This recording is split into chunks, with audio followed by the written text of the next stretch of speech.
Leamos en Romanos capítulo 3.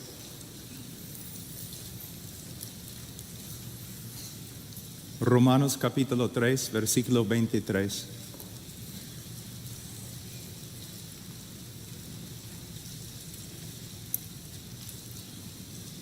Por cuanto todos pecaron y no alcanzan la gloria de Dios, siendo justificados gratuitamente por su gracia por medio de la redención que es en Cristo Jesús, a quien Dios exigió públicamente como propiciación por su sangre a través de la fe, como demostración de su justicia, porque en su tolerancia Dios pasó por alto los pecados cometidos anteriormente, para demostrar en este tiempo su justicia, a fin de que Él sea justo y sea Él que justifica al que tiene fe en Jesús. ¿Dónde está pues la jactancia? Queda excluida. Oremos.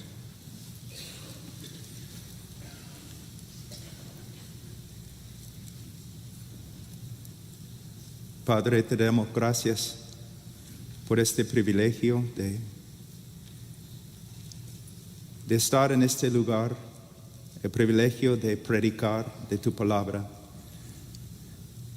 el privilegio de predicar acerca de tu Hijo.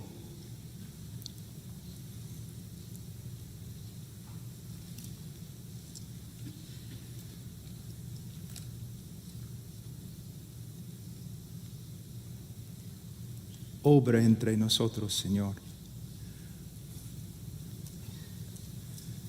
Transfórmanos.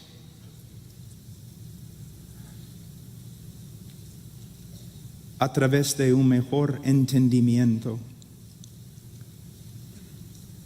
de lo que has hecho por nosotros en tu precioso Hijo.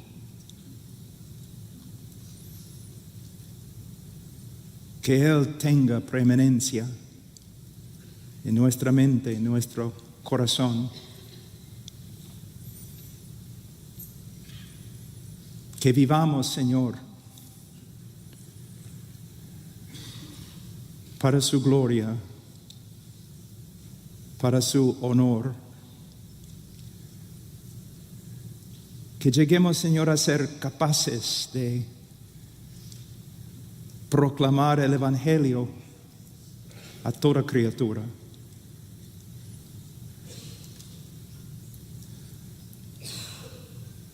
Danos fuerza, Señor, para andar, correr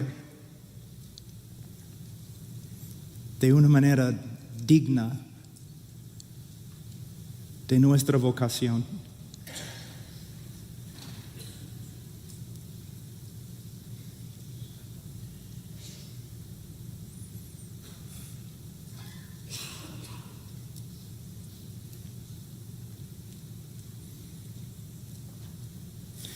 Ilumínanos, Señor, por el Espíritu Santo. Con conocimiento, sí, pero más que conocimiento. Corazones transformados. Y por consiguiente, el Señor, obras transformadas. Haz, Señor, lo que ningún predicador puede hacer.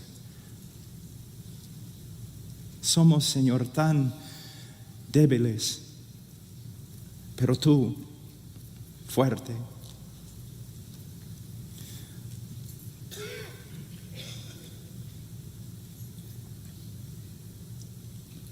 Prefiero, Señor, seguir orando, pero por fe dejaré de orar para predicar. En el nombre de tu Hijo. Amén. Hoy día me siento tan débil, no por causa de mi salud, sino por causa del tema, la justificación del pecador y la vindicación de la persona de Dios. A través de la historia, Dios ha demostrado misericordia hacia los hombres, pero su misericordia presenta un problema, el problema más grande en toda la Escritura. De hecho, toda la obra redentora, cada página de la Escritura tiene que ver con este problema. Y si uno estudia bien a los reformadores, aún los patriarcas de la iglesia, van a ver algo entre ellos y entre su proclamación que no se encuentra mucho en el día de hoy. Ellos se preocupaban bastante por un dilema. ¿Cómo podemos reconciliar la justicia, la santidad, la verdad de Dios con su amor, misericordia y gracia? Muchas veces cuando voy a testificar a una persona, la primera cosa que digo es: ¿sabe usted lo que es el problema más grande en toda la Escritura? Y me dicen, ¿qué? Si Dios es bueno, no te puede perdonar. Si Dios es justo, no puede pasar por alto tu pecado. En Romanos capítulo 3, Pablo nos muestra que es el dilema más grande en toda la Escritura. Es el problema filosófico teológico más importante. Pero en el día de hoy, los predicadores no hablan mucho de este dilema. ¿Por qué? Porque no estudian los atributos de Dios. Y porque no estudian, no entienden lo que las Escrituras dicen acerca del hombre. Pero un hombre que se dedica a conocer a Dios como se revela en las Escrituras, no solamente una parte, pero todo lo que la Biblia dice acerca de Dios. Y si el mismo hombre se dedica a entender lo que la Escritura dice acerca del hombre, entonces inmediatamente se presenta un problema tremendo. ¿Cómo puede un Dios tan santo, tan justo, pasar por alto, cubrir el pecado del hombre? No hay respuesta excepto en Calvario. Ahí, la primera vez en la historia de la historia, hay una manifestación de la armonía de los atributos de Dios. En la cruz del Calvario, si preguntamos, ¿Dios es justo? ¿Es justo Dios? Sí. ¿Cómo sabemos? Derramó su ira sobre su propio Hijo cuando llevó nuestro pecado.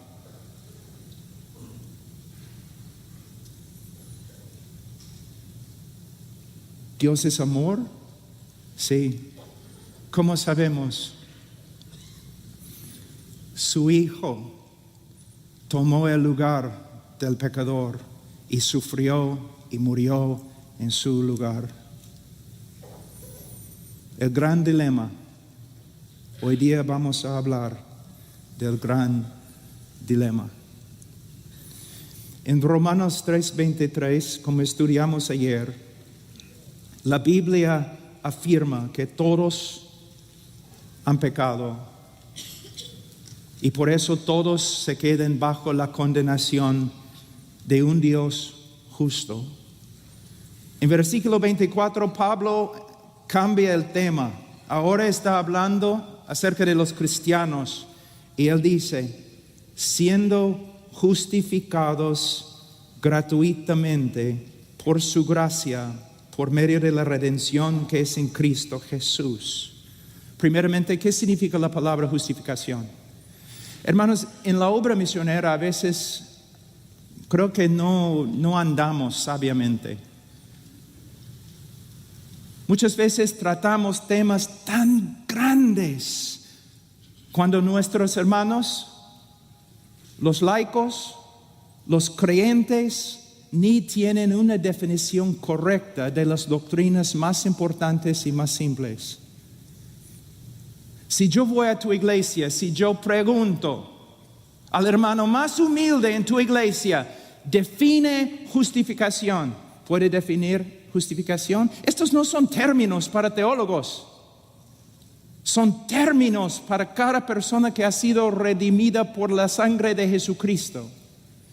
Y como pastores, como predicadores, nosotros tenemos que esforzarnos, luchar, dar nuestras vidas para explicar claramente lo que cada término significa: redención, rescate, propiciación, justificación, santificación. Tienen que saber.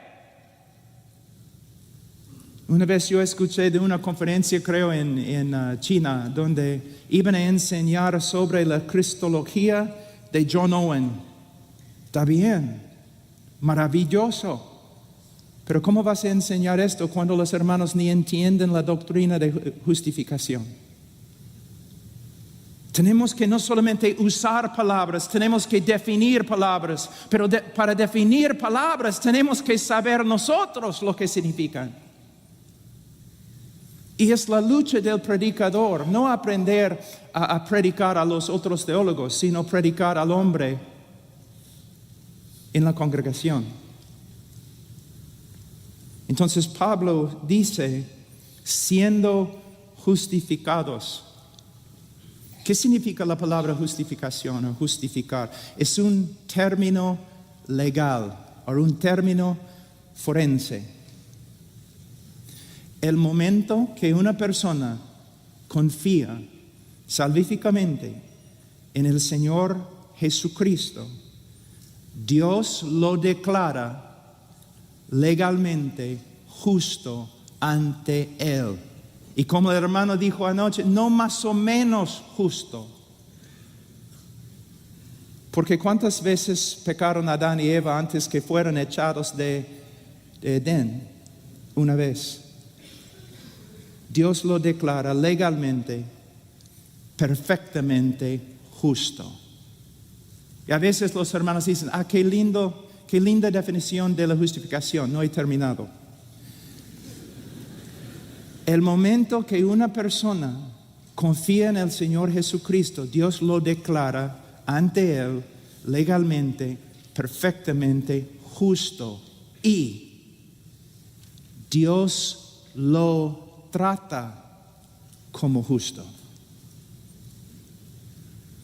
Y esta es la gran confianza del creyente, que aun cuando Dios el Padre nos disciplina, no nos disciplina con ira, sino con amor.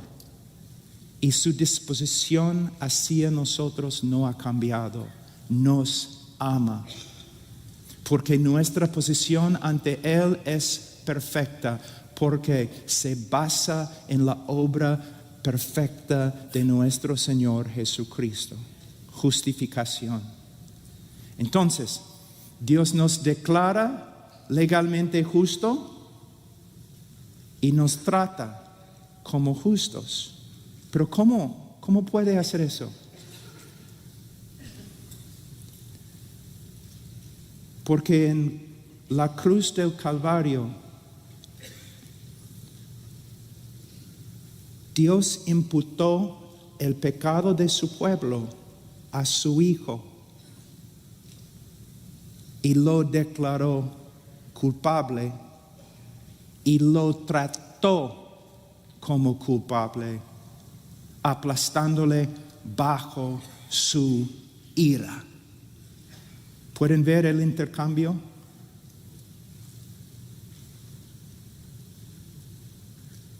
Es el cimiento de nuestra salvación, la base.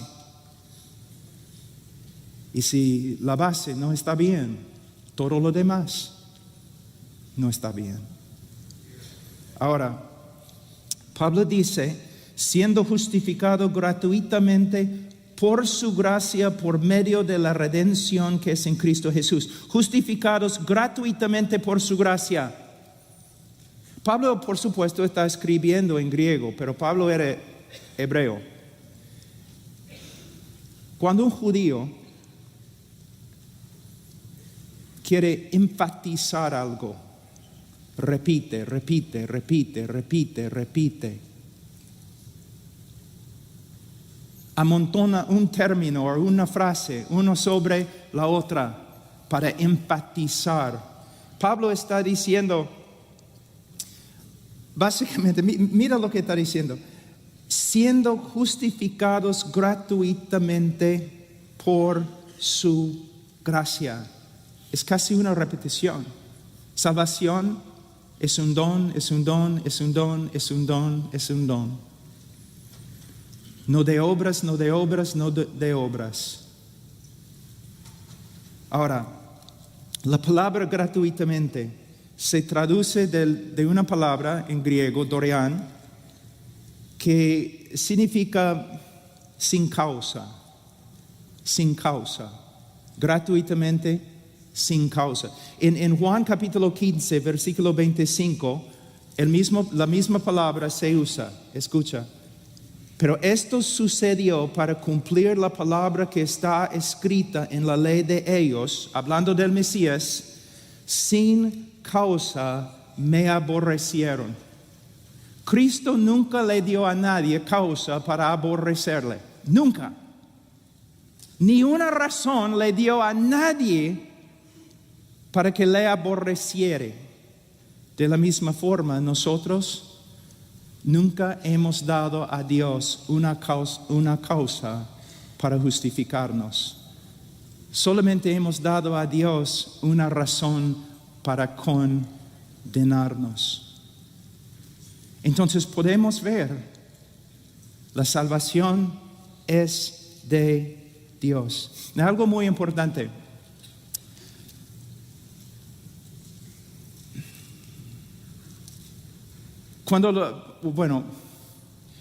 En el mundo, en el día de hoy, y a través de toda la historia del mundo, solamente existen dos religiones. Es muy importante entender eso. A veces yo digo a los alumnos, si ustedes tienen que tomar una clase sobre la religión, ustedes deben estudiar conmigo, porque los demás maestros dicen que hay miles y miles y miles de religiones en el mundo, pero yo digo lo contrario, hay solamente dos. Hay una religión de gracia y hay una religión de obras. El cristianismo se encuentra en la categoría de gracia. Todas las demás religiones se encuentran, ¿dónde? En la categoría de obras. Ahora, les voy a dar un ejemplo. Vamos a decir que soy un reportero y yo tengo aquí conmigo en la plataforma un musulmán, un judío y un cristiano. Pero un cristiano verdadero.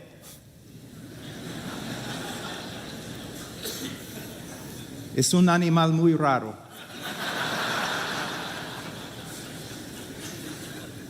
Difícil de encontrar.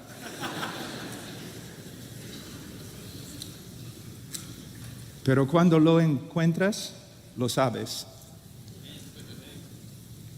Entonces, como reportero, yo pregunto al musulmán, señor musulmán, si usted muriera ahora mismo, ¿dónde iría?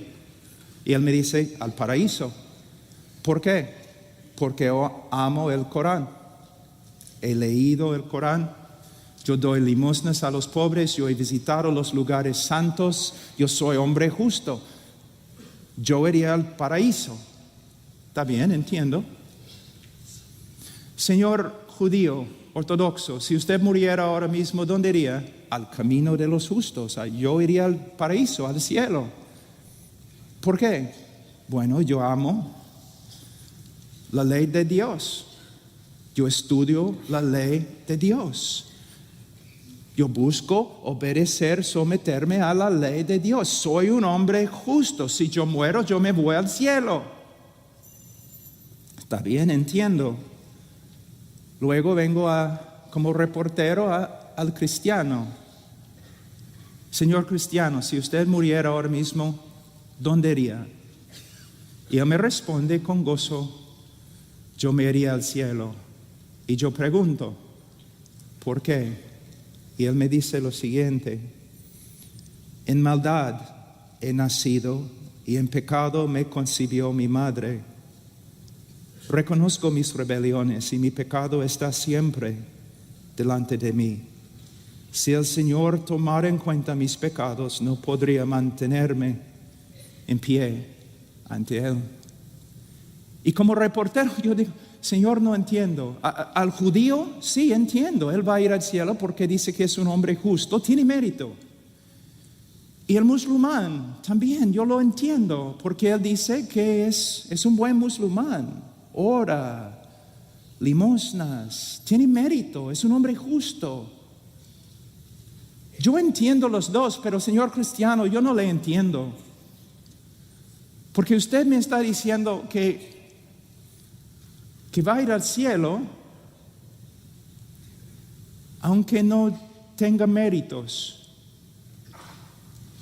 aunque merezca lo opuesto. ¿Cómo puede ser? Y el cristiano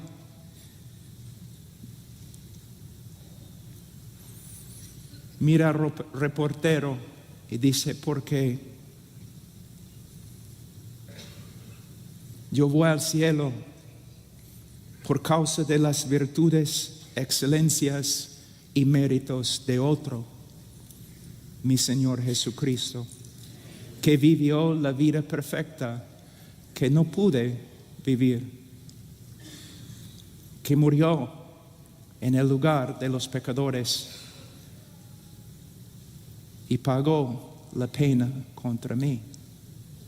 Todo tiene que ver con la obra redentora de Cristo, la persona y obra de Cristo. Ahora, yo empecé hablando de un dilema, ¿no?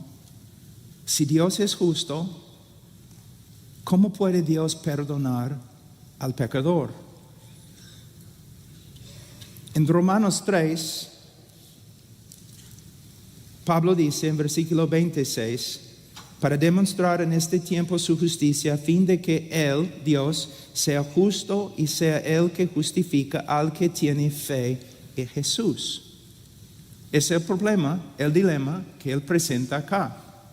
Y la respuesta se encuentra en la persona de Jesús. Pero lo que quiero hacer en este momento es, yo quiero mostrarles que no es una doctrina nueva, o no es un problema que se manifiesta solamente en el Nuevo Testamento.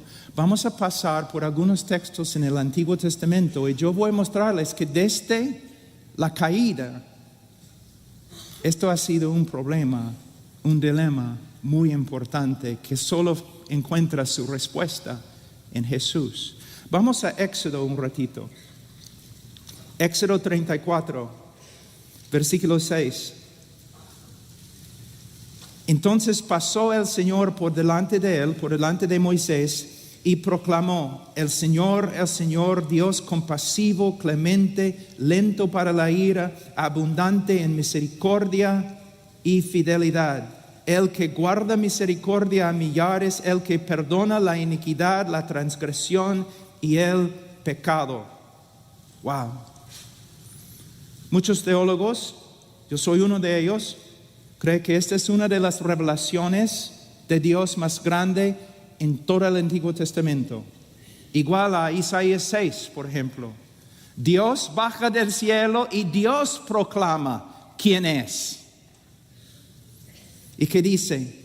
Primeramente, Él habla de su carácter, que es compasivo, clemente, lento para la ira y abundante en misericordia y fidelidad.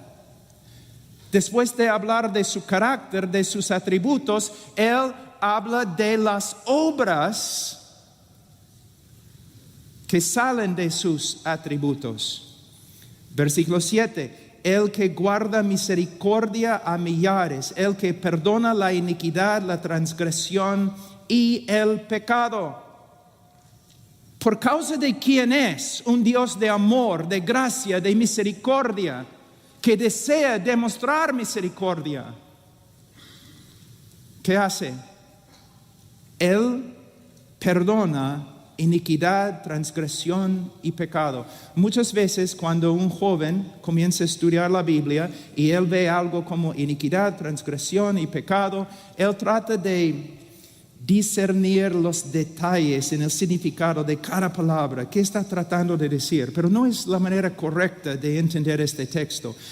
Los hebreos lo que hacían es, cuando querían enfatizar algo, ellos amontonaban un término sobre otro para enfatizar una verdad central.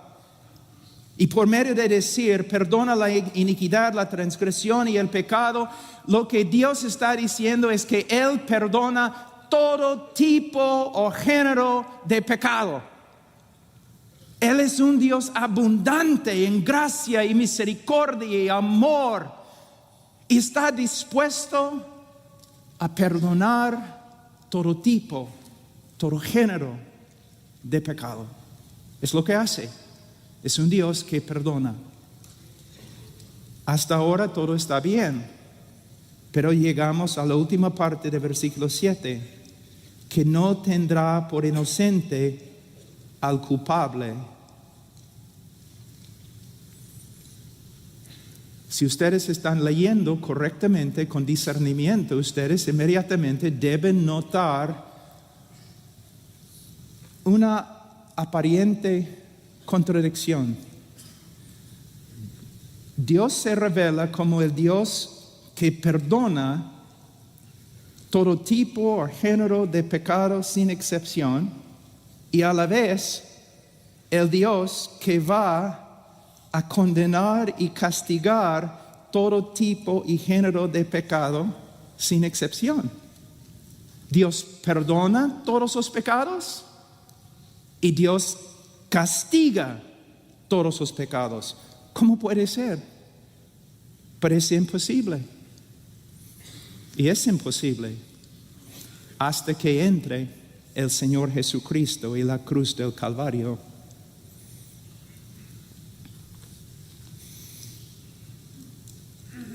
Dios va a castigar cada pecado que ha sido cometido desde la caída de Adán. No debes pensar que Dios no va a castigar tu pecado. Dios va a castigar todo pecado desde Adán. Los que creen en la obra redentora de Cristo, los que creen en la vida, la muerte y la resurrección de Cristo, Dios ha castigado cada uno de sus pecados en Calvario, cuando derramó su ira sobre su Hijo. Los que rechazan al Hijo, Dios castigará su pecado por toda la eternidad en el infierno. Entonces necesitamos entender algunas cosas muy importantes. Y tiene que ver también con el nuevo pacto, pero es otro sermón, lo que Cristo hizo en la cruz. Pero necesitamos entender algo, que Dios va a castigar tu pecado, pero lo ha hecho en Cristo. Otra verdad que muchas veces los hermanos no se dan cuenta, tan importante que es que la salvación es por obras.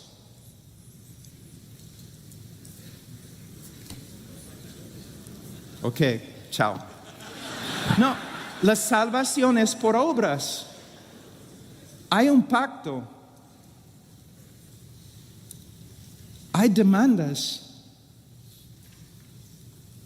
Para ser salvo, el hombre tiene que ser más que perdonado.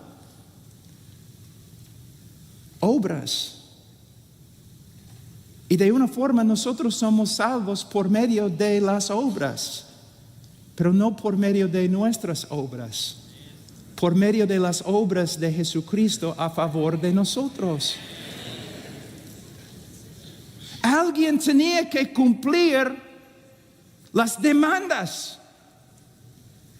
Con su vida perfecta, Él cumplió las demandas a favor de nosotros. Alguien tuvo que morir. Él tomó nuestro lugar y murió en nuestro lugar.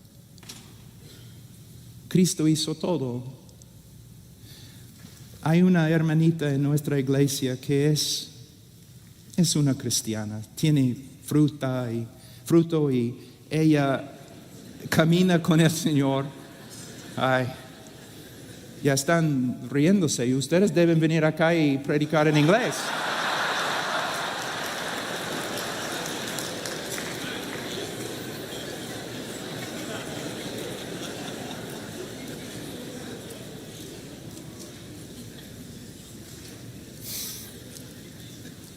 Pero ella muchas veces se turba en su corazón con respecto a la seguridad de su salvación.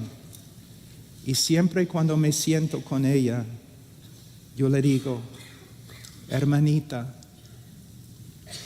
estás olvidándote que siempre te digo, hay solamente un héroe en esta historia de redención. Él vivió la vida que no puedes vivir. Él murió la muerte que no puedes morir. Él hizo todo. ¿Ves? Ahora, vamos a Proverbios.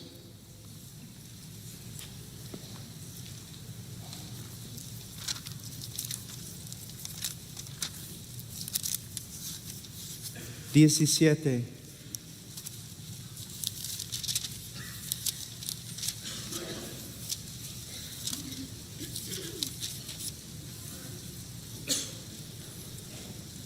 El que justifica al impío y el que condena al justo, ambos son igualmente abominación al Señor. Ahora,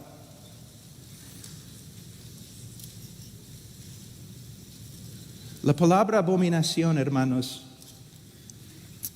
también puede ser traducida asqueroso, repugnante, ofensivo. Y aquí el dilema es evidente. ¿Cómo puede Dios perdonar, justificar al impío sin llegar a ser abominación? ¿Cómo puede Dios justificar al impío y mantener su justicia? Les voy a dar un ejemplo. Vamos a decir que regreses a tu casa una noche y ahí en tu casa tú ves un asesino y ha matado a toda tu familia. Tiene la sangre de tus hijos en las manos. Lo tiras al suelo, lo atas, llamas a la policía lo lleva a la cárcel y después, como 2 meses después, él tiene que ir a la corte, a tribunal y pararse ante el juez. Y todo el pueblo está reunido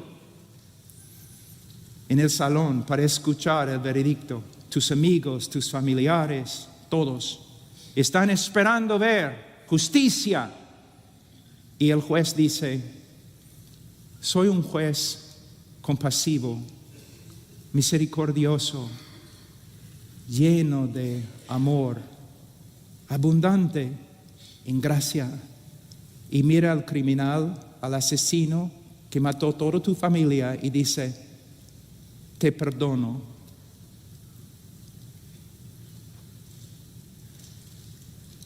Y luego el juez y el asesino, los dos salen juntos como amigos para cenar. ¿Qué vas a hacer? ¿Cómo vas a responder? ¿Cómo va a responder el pueblo? Van a decir, ay, qué lindo. Tanta misericordia hemos visto hoy día. No. Van a clamar, demandamos justicia.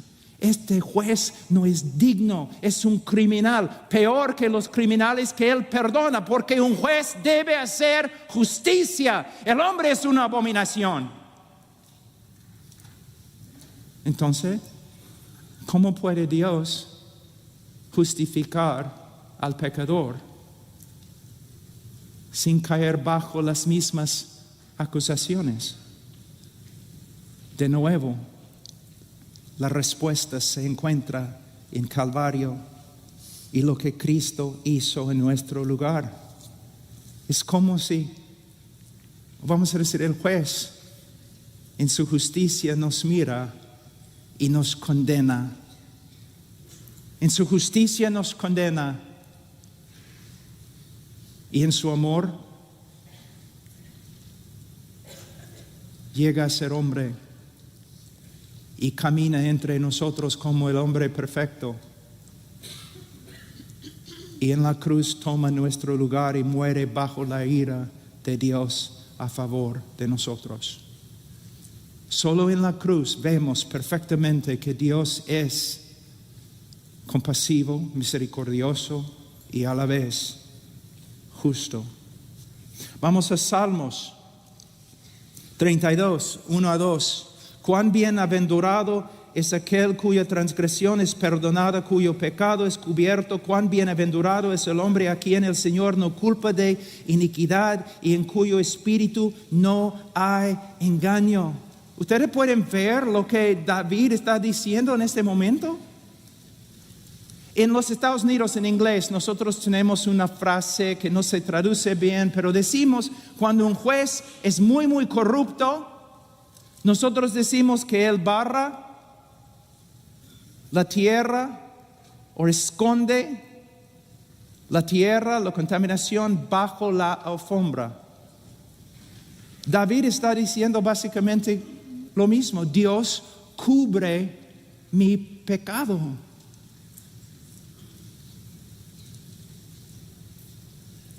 Dios no me inculpa de iniquidad. Pero un juez debe culpar a los malos. Un juez debe no esconder el crimen. El juez tiene que, si es justo, tiene que exponer, manifestar el crimen. ¿Cómo puede Dios esconder el pecado o cubrir el pecado? De nuevo, mira Romanos 3.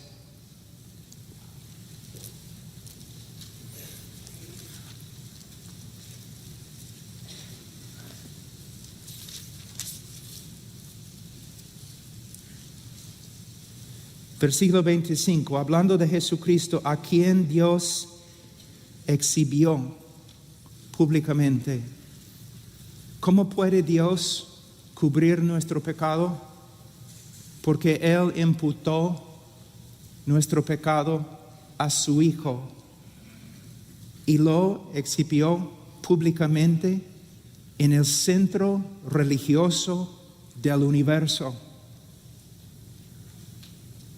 Y sobre la cruz derramó su justicia sobre Él.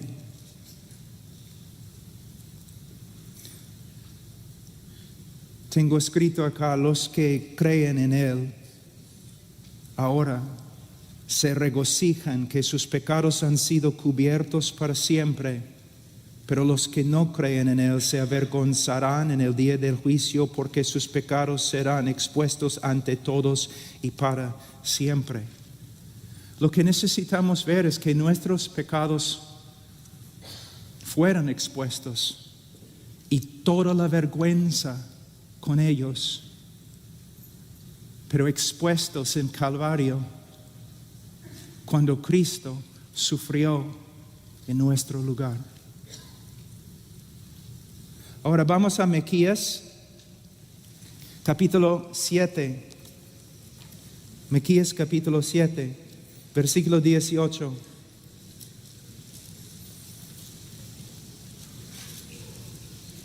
Es un texto muy parecido a lo que encontramos en el libro de Éxodos 34, Miqueas.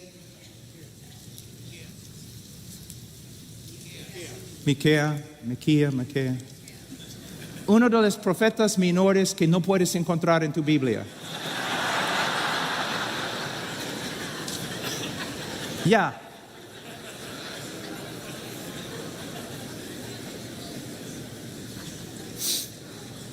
No puedo creer que ustedes se rieron de mí. Arrepiéntense todos. Con ayuno. No quiero ver nadie afuera comiendo durante almuerzo.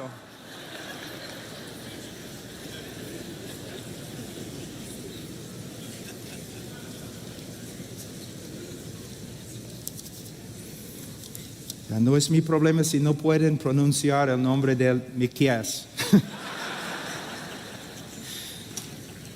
Versículo 18, ¿qué Dios hay como tú que perdona la iniquidad y pasa por alto la rebeldía del remanente de su heredad? No persistirá en su ira para siempre, porque se complace en la misericordia. Volverá a compadecerse de nosotros, hollará nuestras iniquidades, sí, arrojarás a las profundidades del mar todos nuestros pecados. Versículo 19 se encuentra en muchos himnos, cánticos que se cantan por todo el mundo. Y es correcto cantar estas palabras con alegría, pero yo creo que se demanda más que alegría. Solemnidad. Y los que solamente pueden cantar estas palabras con alegría no entienden el texto. Cuando uno lee este texto piensa, ay, qué lindo, Dios no ha pisoteado nuestras iniquidades, así, ¡pum! O que Dios, no, Él ha agarrado nuestro pecado como una bola y lo ha tirado al mar. ¡Qué lindo! Vamos a cantar con alegría. Hermano, no entiendes el texto. No entiendes el texto.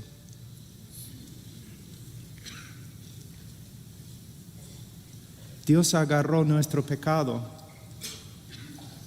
y imputó nuestro pecado a su Hijo.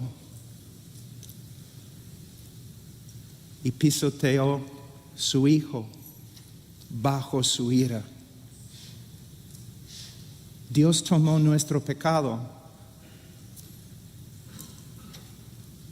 como una bola, los imputó su Hijo, agarró a su Hijo y lo tiró al mar de su ira. Si tu labio no está temblando cuando cantas este texto, tú no entiendes este texto. Jonás era culpable y se tiró al mar para salvar al bote y los inocentes que estaban dentro. Cristo, el inocente, se tiró al mar de la ira de Dios para salvar la nave de Sión y los culpables que están dentro.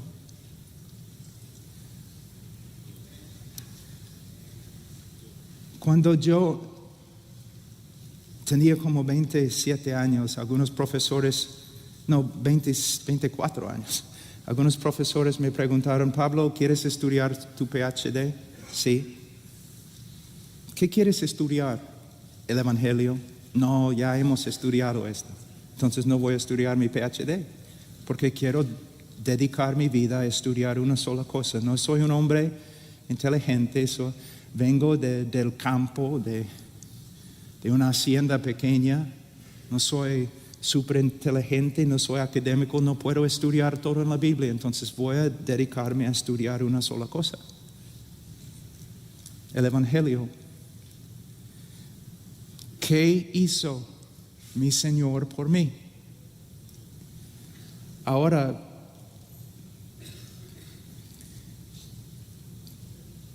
décadas han pasado. Muchas veces 3, 4, 5, 7, 8, 16 horas al día. Dios sabe que no estoy mintiendo. Yo no entiendo mucho acerca de la escatología, aunque probablemente debo saber más.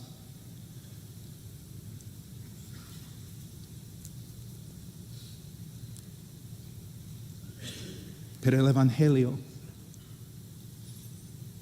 estudio el Evangelio, y después de más que 30 años estudiando el Evangelio, ni he subido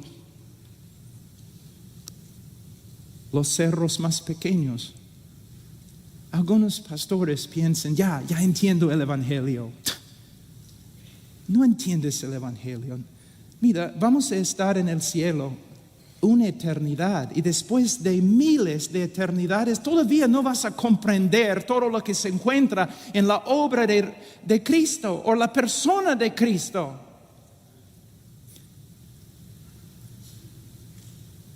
Cuando vemos lo que Él hizo en la cruz, cuando crecemos en nuestro conocimiento de verdad la transacción, lo que sucedió ahí cuando murió, es absolutamente increíble. Varios, aún jóvenes, vienen a mí y dicen que falta motivación y no saben dónde sacar la energía y la fuerza para seguir adelante. Es porque no están estudiando lo que deben estudiar.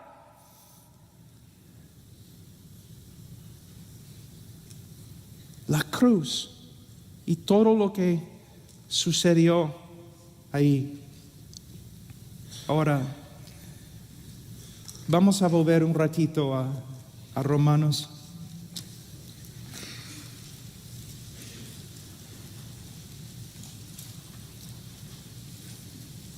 Hay dos palabras que vamos a ver brevemente. Siendo justificados gratuitamente por su gracia por medio de la redención que es en Cristo Jesús. Hermanos, a veces yo me enfermo durante tiempos de alabanza. Cuando yo veo a los cristianos tan felices usando la palabra redención o Cristo como rescate, de verdad, con gozo está bien, pero fíjense lo que están diciendo. Él pagó el precio. Él compró nuestra libertad con su sangre. Con su sangre. Redención denota la liberación de un prisionero, un cautivo, un esclavo, por medio de pagar un rescate, por medio de pagar un precio. ¿Y cuál fue el precio? La sangre preciosa de Cristo.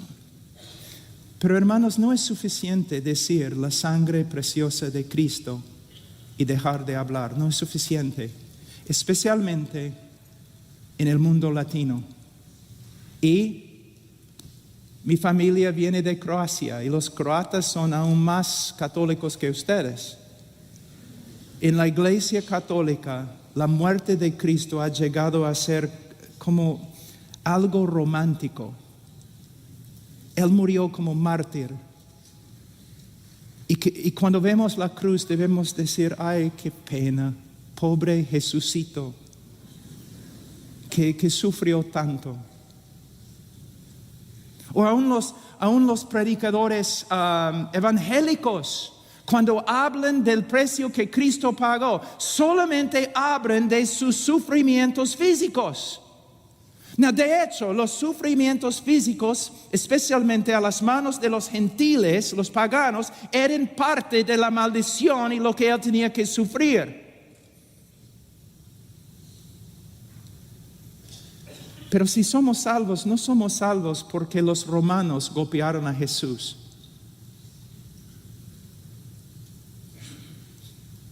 No somos salvos simplemente porque sufrió físicamente. Ustedes recuerdan cuando Jesús estuvo en Getsemaní, que dijo que esta copa, Señor, no esta copa, no.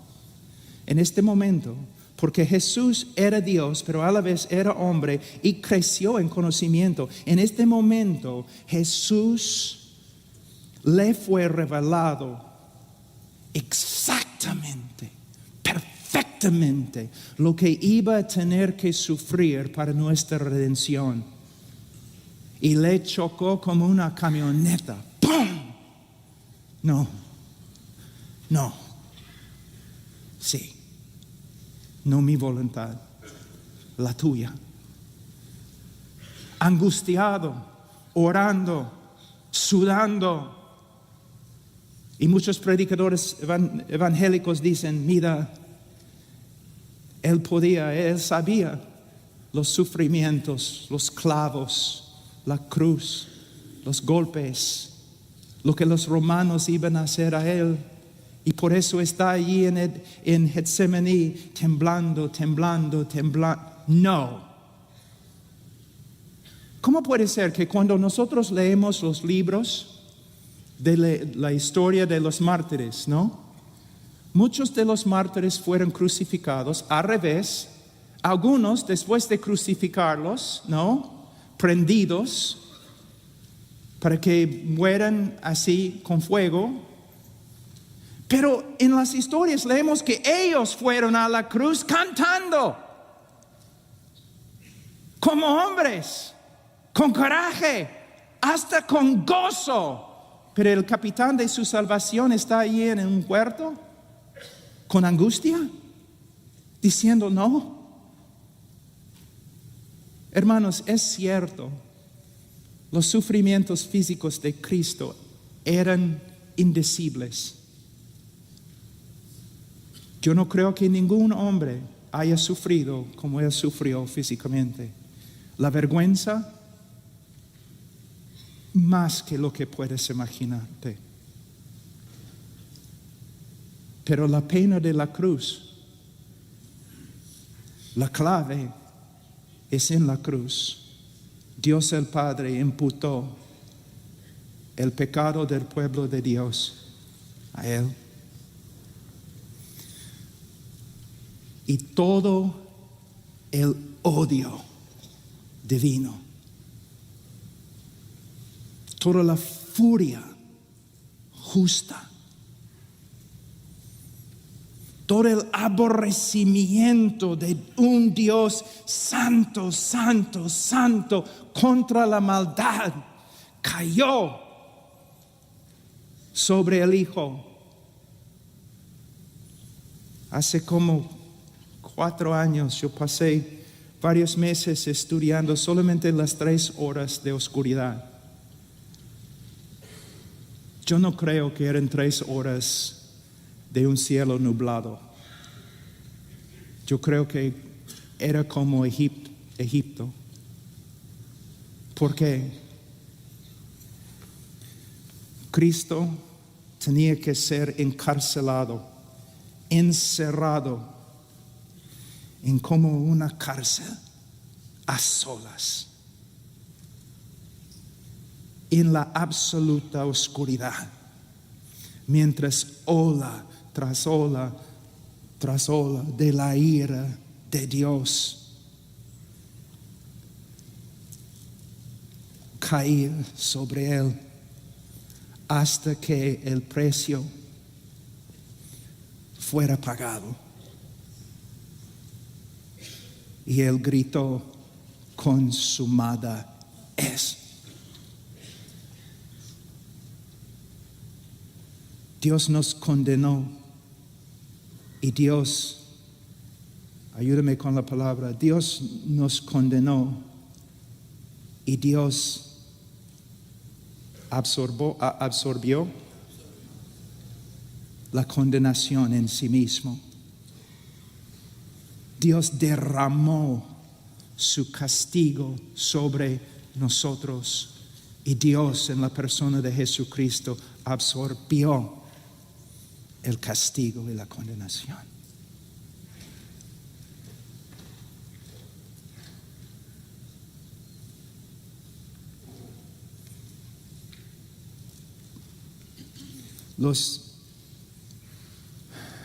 De nuevo, quizás van a tener que ayudarme. Los chinos tienen un dicho que un hombre no ha perdido su vida, que pasa cada hora de su vida solamente contemplando la belleza de una flor. Yo les digo, un cristiano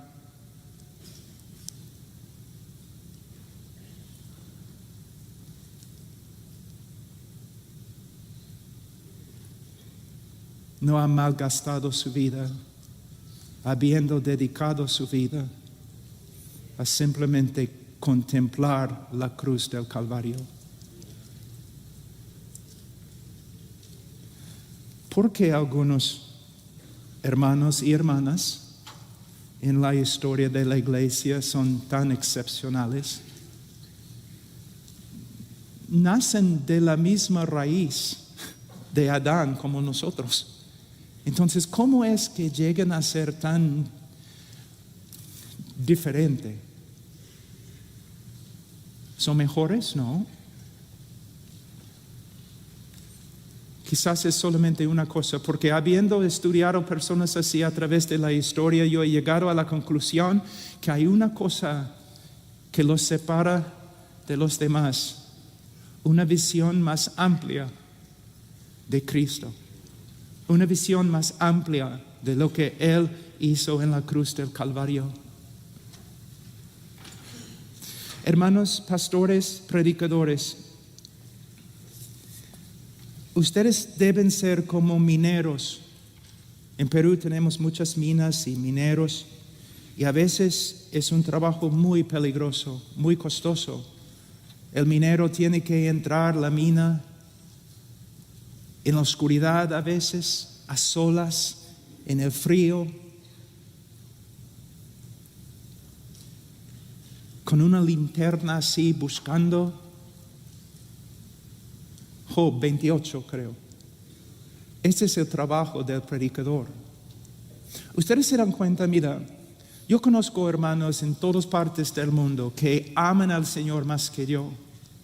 Y son mecánicos y carpinteros y policía, y para sobrevivir y apoyar a su familia, ellos tienen que trabajar 16 horas al día solamente para poner comida en la mesa. 16 horas al día. Aunque son muy devotos, pastores, ellos no tienen tiempo para estudiar. Es nuestro privilegio y responsabilidad. La razón por la cual estudiamos esta Biblia no es para ser más inteligente que los demás predicadores en la conferencia. ¿Qué me importa? Estudiamos la Biblia como un minero que entra en la mina horas y horas y horas cada día para sacar a la luz joyas de Jesucristo y presentarlas a los hermanos que no pueden entrar en la mina. Es tu trabajo, haz tu trabajo.